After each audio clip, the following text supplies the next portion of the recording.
En cada una de sus páginas nos invita a mirarnos a nosotros mismos. Es un libro que muchos podrían decir, sí, es una guía nutricional, y otros dirían, no, es un libro de medicina o es un libro de autoayuda. En realidad es un poco de todo y una cosa muy distinta a todo también. Es un aprendizaje para que te sientas mejor con lo que estás haciendo. No todo lo que parece hambre lo es. No estaba alimentándome con comida, estaba tapando una tristeza. Está bien quererse, pero quererse como punto de partida para querer buscar estar mejor. Porque página a página te permite reconocerte, autoevaluarte y saber que dar un primer paso ya es un montón. Siempre hemos escuchado que la salud es lo más importante, pero entonces, ¿por qué si tenemos tanta información disponible, nos cuesta sostener los cambios? Y si el verdadero problema nunca fue la disciplina o la falta de voluntad, soy la doctora Chiara Pierinelli, mamá de 3, autora y emprendedora. Y este es un espacio para aprender a escuchar lo que tu cuerpo lleva tiempo intentando decirte. Exploraremos cómo la biología, las emociones y la conducta influyen en las decisiones que tomamos cada día. Porque una salud sostenible se construye cuando entendemos lo que realmente ocurre detrás de nuestros hábitos. Bueno, empiezo para agradeciéndoles a todos. Estoy bastante nerviosa, pero muy contenta y emocionada que estén todos aquí. Los quiero mucho. Gracias por venir, por tomarse un tiempito y por acompañarme en un momento tan especial. Bueno, buenas noches. ¿Se escucha? Gracias, Chiara, por invitarme a la presentación de tu libro y también por hacerme parte de tu primer libro, que seguramente van a venir más. La presentación de un libro, el nacimiento de un libro, a mí me fascina mucho. Soy pediatra y neonatólogo. He estado, creo que más o menos en 7.200 nacimientos de niños. Así que cada vez que voy a una presentación o me invitan a la presentación del libro, es como la fiesta que vivo cada vez que nace un bebé, que participo de esta ceremonia, de esta alegría familiar.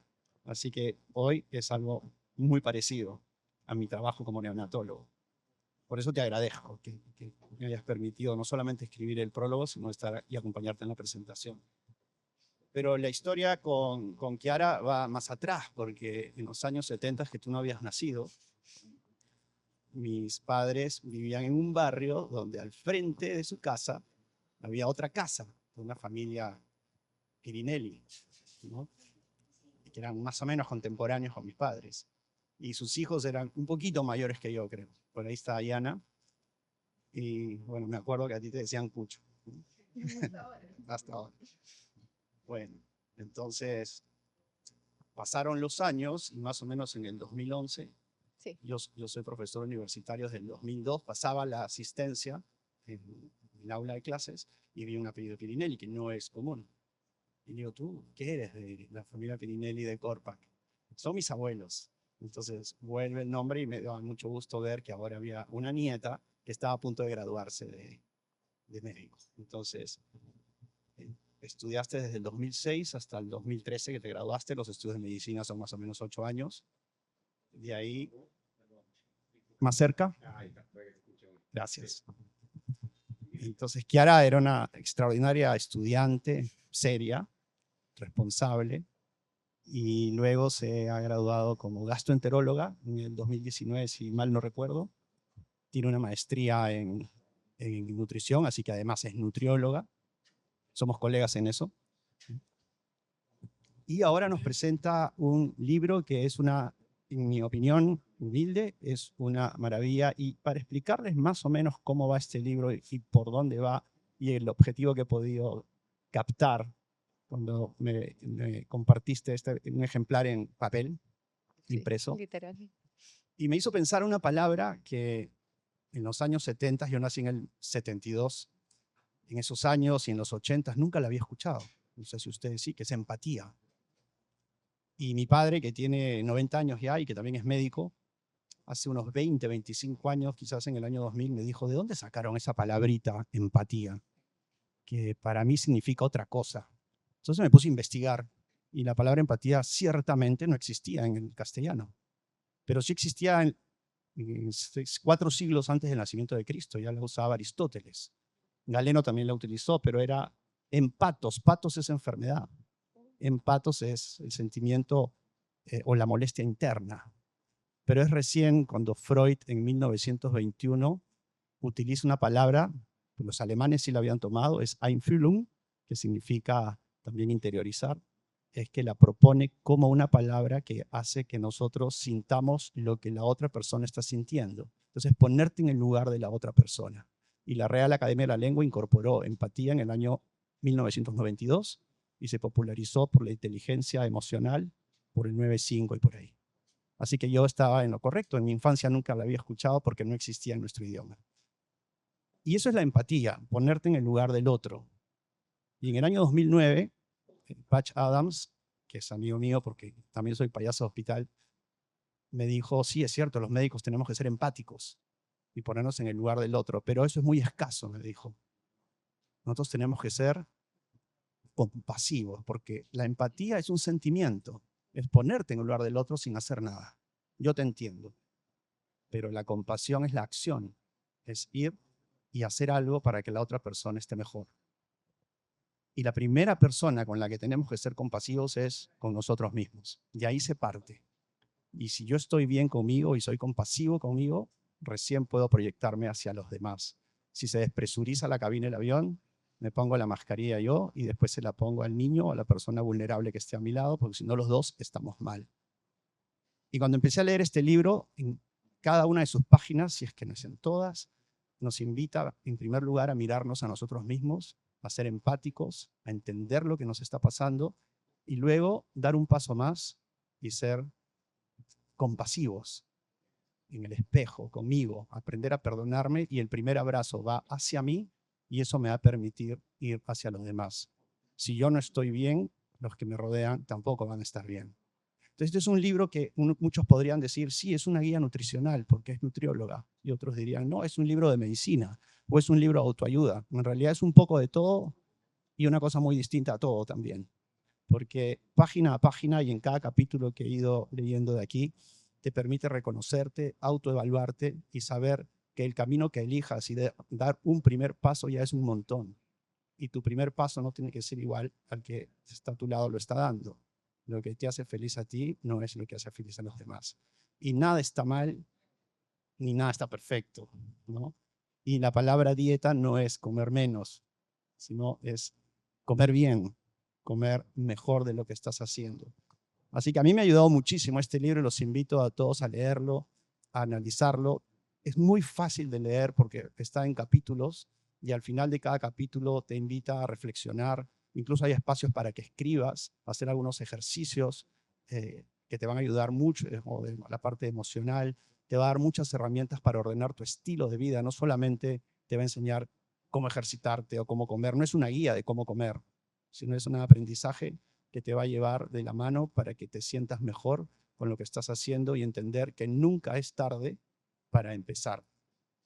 Creo que ese es más o menos el objetivo que has pretendido con este libro. Pero antes de que todos tengan la oportunidad de hacerle preguntas, yo sí te quiero hacer la primera pregunta. ¿En qué momento de tu vida, uno, decidiste que querías escribir? Y segundo, ¿por qué este fue tu primer libro, Comer tus emociones? De hecho, el tema de escribir venía desde siempre. Siempre me ha gustado escribir, escribía poemas, escribía cuentos desde el colegio, pero uno empieza a ver cuando estudias medicina que no tienes tiempo para nada y definitivamente te desconectas con tus hobbies y te desconectas con leer algo que no te va a aportar para la medicina porque a lo justo tienes tiempo. Entonces, dejé de leer por muchísimo tiempo y cuando decidí dejar de ejercer para en ese momento priorizar la crianza de mis hijas, me dio más tiempo y más claridad y sobre todo ganas de poner en papel las cosas que estaba sintiendo. Y lo primero que fue transitar los duelos que yo tenía. Y el primero fue escribir un cuento infantil sobre el duelo por la pérdida de mi papá. Entonces, empezando a escribir ahí, me di cuenta que lo rico que era escribir. Y después, cómo nace la idea de este libro por cosas que yo vivo con ellas. Cómo las experiencias o patrones que yo estaba viviendo no eran cosas que yo quería que ellas repitieran. Y finalmente uno enseña con el ejemplo y no enseñas con las palabras solamente. Y el hecho de que yo tuviera actitudes negativas frente al espejo, con la comida, conmigo misma, y que viera que ellas las estaban repitiendo tácitamente, fue un red flag o una llamada de atención para poder yo también reflexionar en cómo puedo mejorar y también ser un ejemplo vivo de algo que sí quiero que sigan. Y así apareció. Y de hecho lo escribí en 1 mes y medio, 2 meses. Y lo que pensé fue, quiero una guía práctica, concreta, real, científicamente comprobada, pero sobre todo legible y fácil de entender, donde las personas que no son médicos puedan decir, ¿por qué tengo que hacer esto? ¿Cuál es la información que lo valida? ¿Por qué me va a ayudar? ¿Y por qué muchas de nuestras decisiones durante la nutrición, que no solamente incluye los alimentos, sino nutrirnos en todo el sentido de la palabra, sea el sueño, sea momentos de ocio, momentos de relajo, que tu nutrición sea en base a poder entender qué es lo que tu cuerpo te está tratando de decir y en base a eso responder de manera adecuada? Entonces, así apareció súper rápido y es para poder ayudarlas a ellas. A mí me gustaría que ellas lo lean en el futuro y puedan decir, mira, esto es por esta razón. O mi mamá, dale con la cantaleta de comer tal cosa o dejar de hacer tal otra, porque realmente hay una base que lo sustenta y no es solamente su antojo. No, y además escribe muy bien. El libro está escrito en primera persona y es casi autobiográfico. Leyéndolo, uno llega a conocer mucho de tu vida presente y pasada y de tu familia en sí, el valor que le das a tu familia en un aspecto muy amplio. Pero sí, por favor, explícanos cómo te comes tus emociones. ¿Con qué la comes? Creo que cuando, digamos, puse esa frase fue porque me daba cuenta de que no estaba alimentándome con comida. Lo que estaba pasando era que estaba tapando alguna otra cosa. Estaba tapando una tristeza, un enojo, algo no resuelto. ¿Y cuántas veces tomamos decisiones que van en contra de nuestro bienestar? Y hasta no decidir, poder responsabilizarte, poder separarte de eso y poder entender qué es lo que mi cuerpo me está pidiendo en ese momento y decir, no es seguir comiendo, es tomar un descanso, parar y dejar de comerte esa emoción y no transitarla de manera adecuada y no, eh, no me sale la palabra en castellano, translate it de manera correcta de qué es lo que te está tratando de decir. Entonces, quizás alguien del público quiera hacer una pregunta, si no, sigo yo. Yo tengo varias preguntas. Sí, vamos, si no yo señalo y tienen que preguntar algo. Y los que se sientan en primera fila siempre son los que tienen ganas de hablar, pero no les voy a dar la palabra, sino los de atrás. ¿Sí o no, Rodrigo? Tengo la suerte de que hay 4 ex estudiantes míos acá. Una es Kiara, que está a mi lado, así que a ti ya te pregunté. Y Rodrigo, por favor. El doctor Rodrigo es ginecobstetra. ¿Por dónde se empieza a escribir un libro? ¿Cómo empiezas? En mi caso, me gusta leer. Entonces, cuando me di cuenta que no existía lo que yo estaba buscando, o que efectivamente estaban todos por separado, o sea, estaba algo de medicina, algo de nutrición, psicología, hasta psicología de la alimentación, pero no llegaba a juntar todo esto. Y cuando quise comunicarme con más personas, o sea, yo me daba cuenta que en la consulta 1 a 1 terminaba no siendo suficiente para poder lograr em, conectar con más personas. Y cuando empecé a escribirlo y empecé a contarle a las otras personas de qué estaba escribiendo, me decían, yo también. A mí también me ha pasado eso. A mí también me ha pasado ver el espejo y no tener idea quién es esa persona que me mira de vuelta. O a mí también me pasa que como por ansiedad y al final le echo la culpa o le echo la culpa de la diabetes a mi familia. Y todas estas cosas que al final yo dije, quiero ponerlas en papel y quiero explicarlas. Una cosa que mi papá de hecho me enseñó fue que el buen médico no es el médico que sabe mucho, es el que sabe explicar bien las cosas y sabe, o sea, y el paciente lo entiende. Entonces, ese tipo de cosas quise escribir, quise que sea suficientemente tangible, fácil y concreto y práctico, por eso tiene la parte práctica final de cada capítulo para que realmente le sirviera a quien quisiera leerlo. Ahí quieren preguntar algo. Escuchando la introducción que hizo el doctor Gustavo, diciendo que efectivamente esto no es un libro de medicina, esto no es tampoco una guía ni es un manual. ¿Para quién dirías tú que está dirigido este libro? Creo que no he conversado con ninguna mujer a quien no haya pasado en algún momento de su vida por un tema de problemas o una relación complicada, sea con la comida o con su cuerpo. Entonces, cualquier persona y a cualquier edad, creo que, de hecho, en mi introducción yo lo escribo para ellas, o sea, para mis hijas, para mi yo de 15 años, que realmente la vida que nosotros hemos vivido en los 2000 teníamos todo este bombardeo de lo que teníamos que ser o cómo teníamos que vernos. Y objetivamente hablando, una vez las fotos de esa época decías, pero estaba perfecta, estaba bien como estaba. Y en ese momento estabas con unos estándares o con unas ideas que no eran reales. De hecho, hasta las personas que te quieren o que me querían en ese momento me decían, o sea, mi familia me decía, estás bien. Y aún así, por eso escribiéndolo, pienso que quizás lo pueden ver plasmado en un papel y creérselo un poquito más en el momento que ellas también vivan algo así. Pero lo escribí para todas las mujeres, para mí, antigua, y hasta para mí yo del futuro, porque cuando esté frente a un espejo y hecha una pasita, tengo que acordarme de todo esto y decir, oye, nuevamente, es un momento de reconocerme, de ver qué es lo que necesito, de ver quién soy yo ahora y quererme también. Pregunta. ¿De dónde sacaste el nombre Comer tus Pero esa ya emociones? está repetida en mi vida. Pero ¿cómo La llega idea a título? original era brújula de bienestar, pero brújula de bienestar terminó siendo una palabra muy genérica y no llegaba, o sea, sí, habla de eso porque al final yo pienso, uno tiene que tener un norte, una brújula.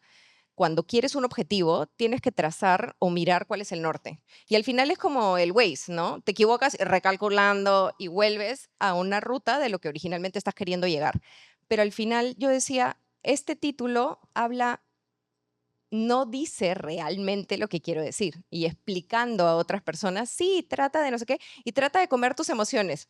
¡Qué buen título! Y yo, sí, podría cambiarlo. Y así fue que cambié el título y creo que refleja muchísimo más lo que está ocurriendo. Y además ya era el nombre de un capítulo. Yo sentí que durante el embarazo de Fiamma estaba muy desconectada con lo que necesitaba y era mucha tristeza, mucho duelo el que yo estaba transitando y terminaba convirtiéndolo en una necesidad de comer más de lo que realmente necesitaba. Y eso, teniendo todo el conocimiento médico, nutricional, etc., comía cosas saludables, pero sí, me comía un desayuno que podía ser para 3 personas, siendo huevito, paltita, no sé qué, sí, pero era mucho más de lo que yo necesitaba y en momentos en los que no necesitaba y realmente no era alimento lo que necesitaba, era parar, resolver mis temas, entenderme y seguir adelante. Algo muy bonito de la medicina, y esto lo decía ya Heráclito hace mucho tiempo, que lo único permanente es el cambio. Y en medicina todo cambia, bueno, en la vida en general, pero los conceptos que yo aprendí en los 80s cambiaron en los 90s y siguen cambiando. La genética nos daba casi una sentencia antiguamente y decían, tú naciste para atleta, tú naciste para sabio, tú naciste para esto y el otro. Y afortunadamente nació una linda rama de la medicina que es la epigenética y que sí es bastante nueva. Yo la empecé a estudiar recién en fines de los 90s. Explícanos esta buena noticia y qué es lo que dice la epigenética para las generaciones que piensan que ya todo está escrito en una piedra y que nadie lo puede mover. Efectivamente, a veces también lo vemos en los pacientes que dicen, mi familia, todos han tenido obesidad, entonces yo también soy obeso por eso. O son diabéticos, hipertensos y al final miran la carga genética o familiar o generacional como una sentencia y no como simplemente un punto de partida. La genética es el punto de partida por el cual tú decides qué camino tomar. ¿A qué me refiero? Todo lo que uno hace en la vida decide si activa o no esos genes que tienes. Entonces, si tú comes de alguna manera, duermes, descansas, realizas actividad física, esto empieza a activar estos genes o simplemente no los activa. Y esta es la epigenética, es el por encima de, que es el epi en latín. Entonces es por encima de lo que está pasando en la base, tú estás tomando las decisiones. Entonces a mí me encanta porque es decirle a la persona, ok, pero salgamos de este papel de víctima, de esta culpa, y empieza a responsabilizarte, porque al final lo que eres tú hoy, sobre todo como adulto, ya es enteramente tu responsabilidad. Y en el momento que la persona se da cuenta de eso, es más difícil, pero finalmente te da el poder de poder cambiar lo que crees que ya está escrito. En el libro siempre te expresas hacia mujeres. Quizás pienso yo que el libro también va hacia los hombres, pero ¿por qué lo escribiste casi específicamente hacia mujeres? Creo que, sobre todo, tengo un esposo bastante fuerte, resiliente y que al final no se queja mucho. Entonces, yo sí veía más que las actitudes de poder decir, pucha, estoy pasando por esto, ay, esto, o el ambiente de caer en una queja, lo veía más femenino. No es necesariamente verdad y no es necesariamente universal, pero sí lo veía más repetido. Ahora, no es definitivamente de un género o del otro, pero sí considero que hay situaciones dentro de la vida de la mujer, que es el embarazo, que es el posparto, que es la perimenopausia, habiendo tenido hijos o no, que te da una cachetada mental de qué cosa está ocurriendo y empiezan a cambiar cosas sin que tú puedas controlarlo. Y esos procesos no los vive un hombre bajo ninguna circunstancia. Entonces, em, sí son cosas con las que yo sentí que las mujeres, además, se sentían menos acompañadas o que pensaban que lo vivían solas. Entonces, quizás, Nicolás, tienes que quejarte más. Y el segundo tomo va a ir para los hombros, Está bien, está bien. esperemos. Hay una parte del libro en la que usas una palabra que incluso se relaciona con tus conversaciones con tus hijas, que es mediana. ¿A qué te refieres con estoy mediana o me siento mediana? Em, Hay algo que está ocurriendo, que es esto de no opinar del cuerpo ajeno, todo bien, pero el tema es, hay que hablar de las características de una persona. Entonces, una persona es más alta, la otra persona es más baja, pero cuando ya le ponemos al adjetivo una carga emocional, ya no es solamente una descripción, sino ya es con un objetivo más allá. Estás queriendo describirlo, pero con una segunda intención. Entonces, más aún, con 30 kilos más después de la bebé, las chicas me recordaban todos los días que mi tamaño no definía el amor que me tenían. Y eso era súper bonito, porque al final ellas me decían, mamá, pero nosotros te amamos igual. Y yo decía, sí. Y yo también, o sea, ellas crecen o lo que sea, y yo las sigo amando también igual. Entonces yo tengo que aprender a amarme también como soy para poder empezar a cambiar. Entonces, esto del amor propio también caló de manera diferente. No es un me quiero como estoy, entonces me quedo como estoy, sino es me quiero tanto o aprendo a quererme y a dejar de odiarme para trabajar en mi bienestar y en querer estar mejor. Y ahí acuñaron la palabra mediana, creo que porque ellas tampoco querían decir un comentario negativo y no decir, mamá, qué grande estás o algo así, entonces terminó convirtiéndose en, mi mamá es mediana. Entonces me gustó. Si lo que estamos hablando resonó contigo, probablemente no seas la única. Envíale este episodio a alguien a quien también le pueda ayudar. Y no olvides suscribirte para seguir aprendiendo juntas cada semana. Hay una parte del libro también en la que explicas, todos tenemos que aceptar a los demás como son. No se tiene que etiquetar a nadie si tiene mucho peso o poco peso, etc. Y entonces ahora hay muchos comerciales y muchas imágenes y muchas redes sociales tratando de normalizar y defendiendo, por ejemplo, si sale una persona con obesidad o con sobrepeso y decir, claro, no se metan con esa persona, déjenla ser porque está bien. Pero en realidad, si hablamos de obesidad o sobrepeso, estamos hablando ya de un diagnóstico y un estado que no es salud y que es incluso patológico. Y a irnos al otro lado de normalizar esto también es peligroso. Explícanos lo que nos dices en el libro. Sí, absolutamente. Y sobre todo partiendo de que acá hay dos temas. Uno, cómo te ves objetivamente para ti mismo. Y yo creo que primero ahí está, hablábamos justo, ¿no? De la compasión, que tienes que aprender a quererte, porque muchos de estos problemas de obesidad también implican que esta persona tiene algún tema, alguna carencia y está teniendo una dificultad para tener una relación sana consigo misma. Entonces, para empezar, hay que partir de ahí. Pero la obesidad es un diagnóstico real que no solamente acarrea, mucho más allá de la parte estética, acarrea muchísimas enfermedades que van a acompañarlo y van a ser negativas para su salud a corto, mediano y largo plazo. hasta para las generaciones futuras, porque si esa mujer sale embarazada, también afecta al bebé. Entonces, sí es en una necesidad de que las personas que no están en una situación sana, que no necesariamente sobrepeso, también puede ser desnutrición, logren entender que está bien quererse, pero quererse como punto de partida para querer buscar estar mejor. Claro, por eso los pediatras usamos un término más adecuado que es malnutrir, ¿no? El El malnutrido, malnutrido. Ajá. que no significa necesariamente bajo peso, ¿no? Sino que sobrepeso también es una malnutrición.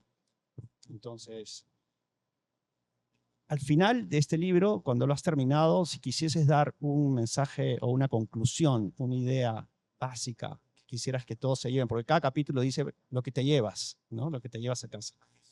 Pero si todos los capítulos tuviesen un mensaje final para llevarse a casa esta noche, ¿cuál sería?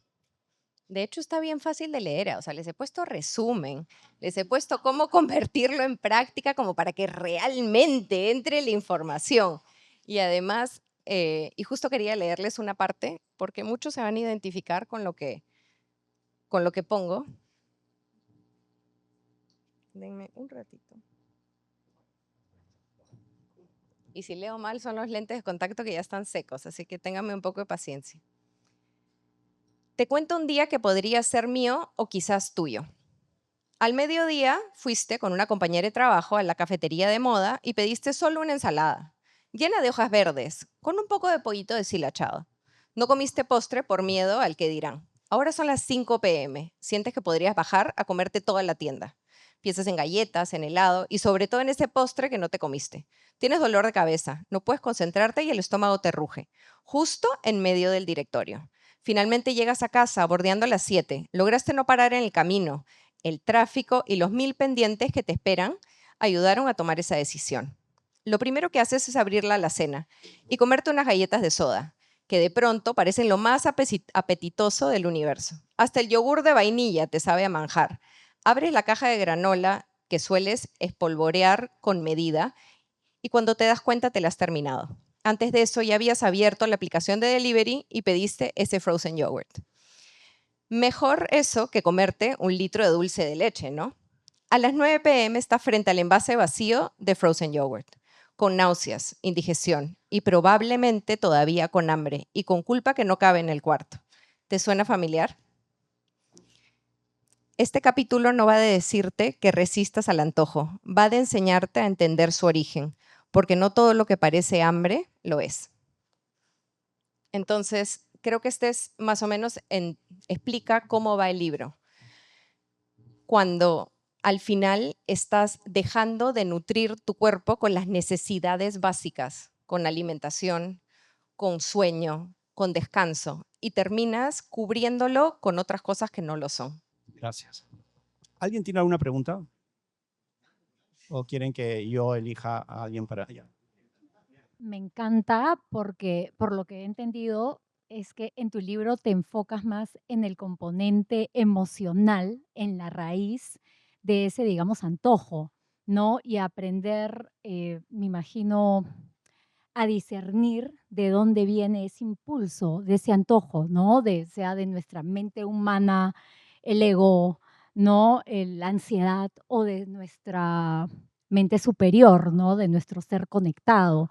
Y eso me encanta que, o sea, seas médico, porque cuando tú vas a un médico aquí en Perú, o sea, ustedes los veo súper conscientes, o sea, me encanta la energía aquí, pero nadie te pregunta, ¿cómo te has estado sintiendo?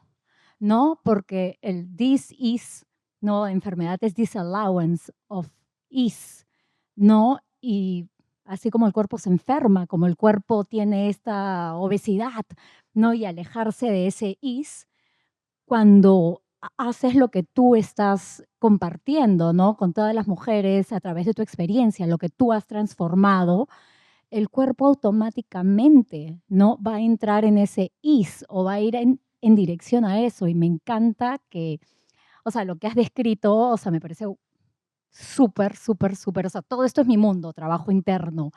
Y no sé, me ha encantado. Te felicito, en Gracias, serio. muchas gracias.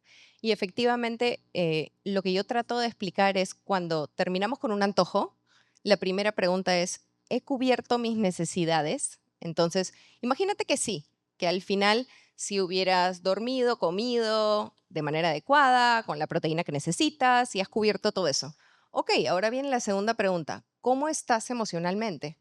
Porque si no estás resolviendo eso, termina metiéndote cabe en otro tipo de decisiones. Y pasa muchas veces con los antojos de que, de hecho hay toda una explicación científica de esto, pero que, digamos, estás antojada de X cosa, del chocolate, y al final dices, no, porque no voy a comer el chocolate porque ya empecé dieta. Entonces terminan comiéndose la manzana, pero la manzana no era lo que quería.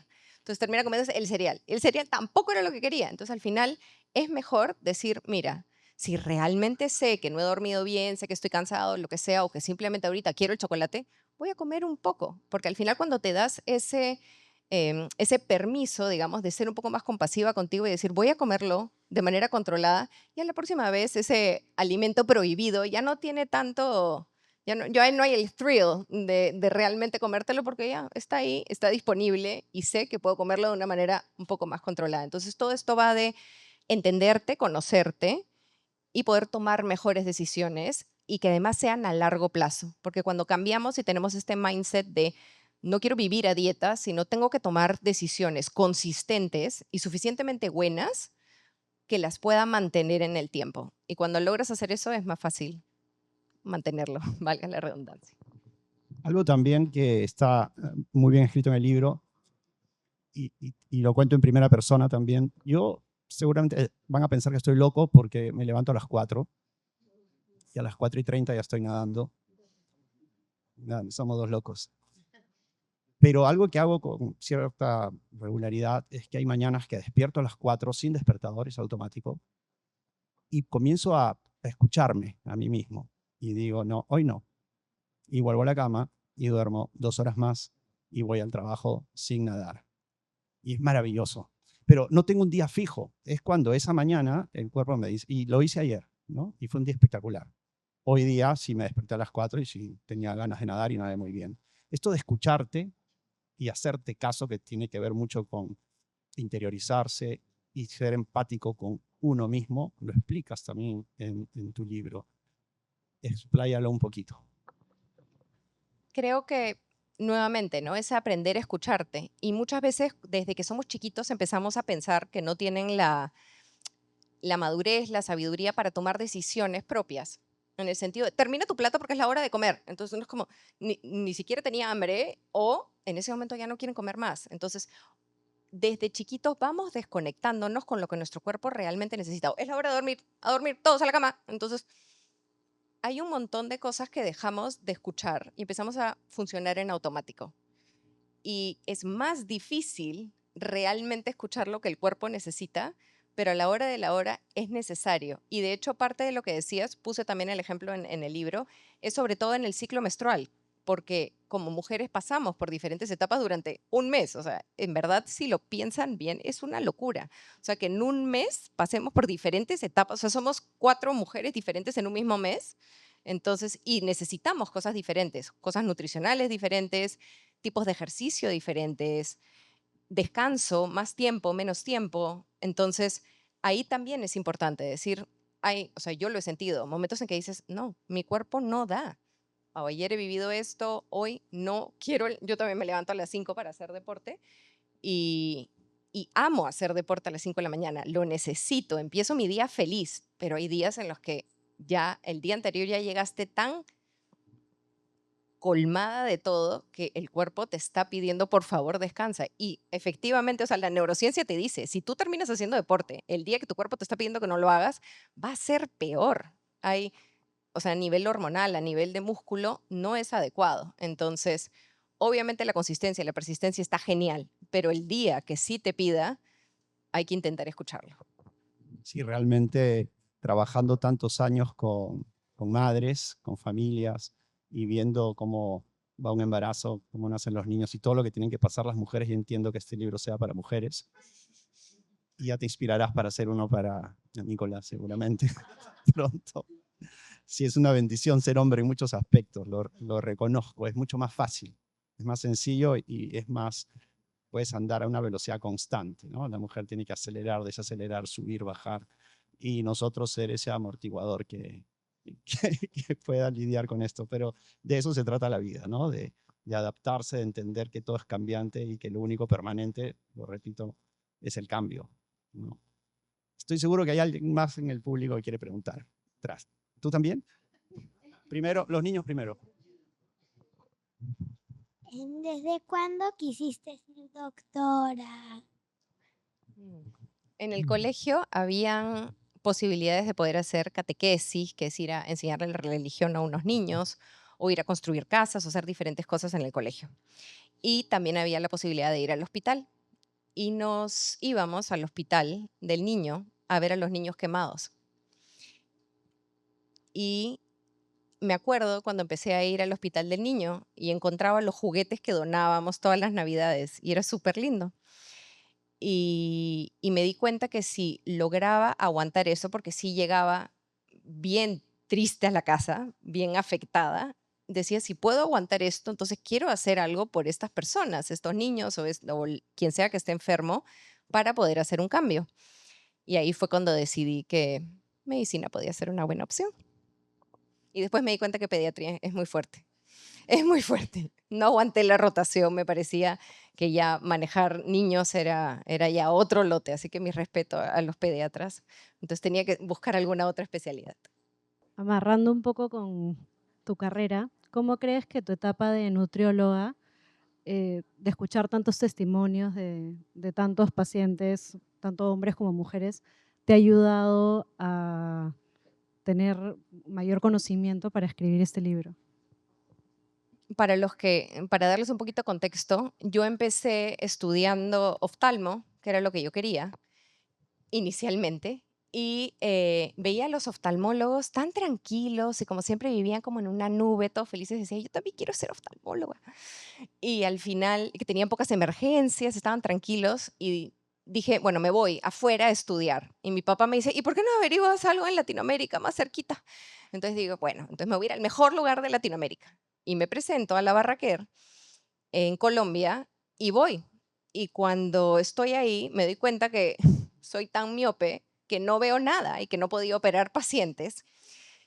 Entonces, a los 8 meses de pasar de ser una alumna buena a ser definitivamente la peor del grupo porque no podía ni siquiera examinar a los pacientes, renuncié de un día para el otro. Claro que mi marido presente dice que renuncié por él y vine. Cuéntales la verdad. Me conoció y renunció a su ¿cómo se llama? A su rotación. 3 días después renuncié y vine. Entonces, regresé a Lima y dije, quiero algo que también tenga procedimientos, pero que sea más fácil. Entonces dije, bueno, entonces acá hay una tele gigante, no puede ser tan difícil. Bueno, resulta que con la tele gigante tampoco veía, porque no tengo profundidad. Entonces yo decía, antes de perforar a alguien por tratar de sacarle un pólipo, mejor no hago nada. Entonces ahí es donde dije, procedimientos no es para mí, pero sí me daba cuenta que habían, no solamente los pacientes cambiaban cuando les cambiabas la parte nutricional, sino también veía que mi familia y personas cercanas se morían por enfermedades prevenibles. Prevenibles desde el lado nutricional. O sea, si tú les hubieras cambiado la nutrición a mis familiares, probablemente no hubieran tenido X cáncer, no hubieran tenido X enfermedad al hígado, y bueno, no sé si estarían aquí, pero al menos hubieran durado un poquito más. Y dije, no, acá hay algo genial. O sea, hay cosas que están en tu cocina que pueden curarte, que no están en la farmacia. O sea, no tengo que llenar a la gente de pastillas para que estén mejor. Y decidí estudiar nutrición para ayudarlos de esa manera. Sin embargo, todas las pacientes, mujeres que venían, me decían, bueno, sí, ya, sí, tengo gastritis, tengo colon irritable, pero quiero bajar unos 5 kilitos, quiero bajar 10. Entonces me daba cuenta que el tema, y también venían las otras, que objetivamente hablando estaban bien, y me decían, igual quiero bajar 5 más. No, pero es que ya vamos a perder músculos si seguimos bajando, como que dejémoslo ahí. Entonces sí veía muchísimo, y sobre todo normalizado, temas de problemas con la relación con tu cuerpo, con la comida, y no había un diagnóstico de trastorno de alimentación con nombre y apellido, necesariamente, sobre todo porque normalizamos muchísimas conductas. Pero ahí me di cuenta que el componente emocional, si yo no lo resolví en la consulta, la paciente no lograba sus objetivos. Y ahí justo lo que decías, venía la paciente y yo le podía preguntar, ya le había dado la pastilla que necesitaba, ya le había dado la dieta que necesitaba y seguía con esa gastritis. ¿Y qué era? Se había divorciado. El hijo se había ido de la casa. Entonces, tanto componente emocional que yo dije, obviamente no eran esos mis problemas, pero sí me di cuenta cómo afectaba directamente sus resultados, su salud, su bienestar. Entonces, por eso también salió el libro. No, renunciaron por Nicolás o por ti, entonces por eso no te quejas. ¿De qué te vas a quejar? ¿No? ¿Qué más quieres? ¿Qué más quieres? Pero hay un término que antes de hacer mi maestría en nutrición lo había escuchado en un contexto más popular, pero en realidad es un término bastante científico y se utiliza mucho en nutrición y en psicología de la alimentación, etcétera, que son los atracones. Explícanos, los atracones. Esta palabra la utilizamos cotidianamente cuando, uy, me fui a tal restaurante y no sé qué, y uff, ya, el buffet, pero después, o sea, cosa que yo no sabía para mis amigas psicólogas, es que al final todos abiertamente conocemos bulimia, anorexia, y al final hay un diagnóstico que es el trastorno de atracón. Y al final estás comiendo más de una cantidad adecuada para el momento y para las necesidades que tiene esa persona. Más el descontrol de estar comiendo y no poder parar o sentir que no puedes parar, más la conducta compensatoria posterior. O sea, estoy tratando de compensarlo de alguna manera, o tengo culpa, o siento vergüenza. Entonces yo dije, espérate, esto es lo que yo tengo, ¿y por qué nadie me lo había dicho? Entonces, número uno, aparte de autodiagnosticarme eso, me di cuenta cuántas personas o cuántos hasta pacientes vivían eso. ¿Cuántos de nosotros muchas veces estamos en eso y decimos, pero es que no puedo parar, y no sé qué? Y estás comiendo sin darte cuenta o has comido mayores cantidades de las que realmente tu cuerpo necesita? Y ese es el atracón y al final este círculo vicioso lo tienes que parar y lo paras cuando te das cuenta qué cosa quiere decirte el atracón. Y ahí volvemos al comer tus emociones.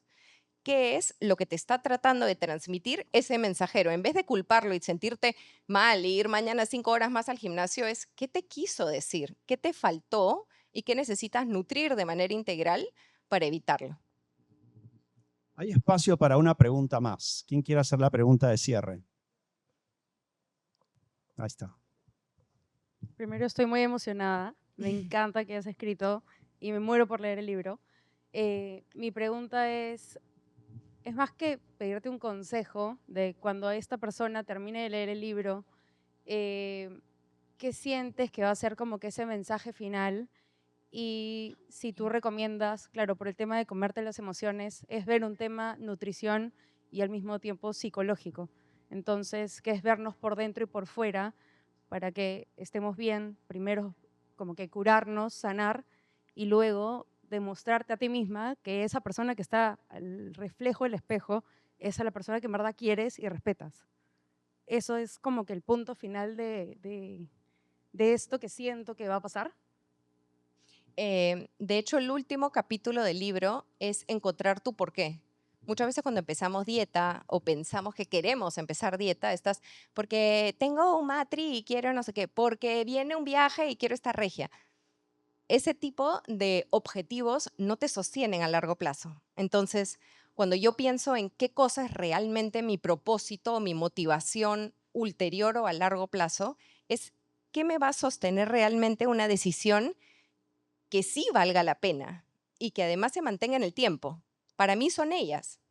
O sea, yo quiero ser una madre sana, activa, una abuela presente, que además esté ahí, que pueda cargarlas ya, no sé qué, estar ahí. Y mis hijas ya no tienen a uno de sus abuelos.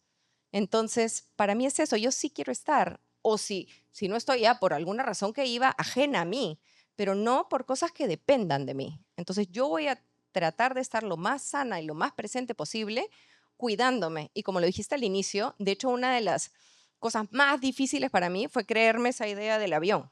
Porque yo decía, que esta gente, o sea, no pueden ser padres porque cómo van a ponerse la mascarilla primero y no, o sea, realmente captarlo no lo entiendes hasta que te das cuenta de que como como mujer o como cualquier persona, hasta en un ambiente de trabajo, si tú no estás bien, nadie más está bien. O si tú estás mal y vienes con una mala vibra, uy, contaminaste la casa, contaminaste el trabajo.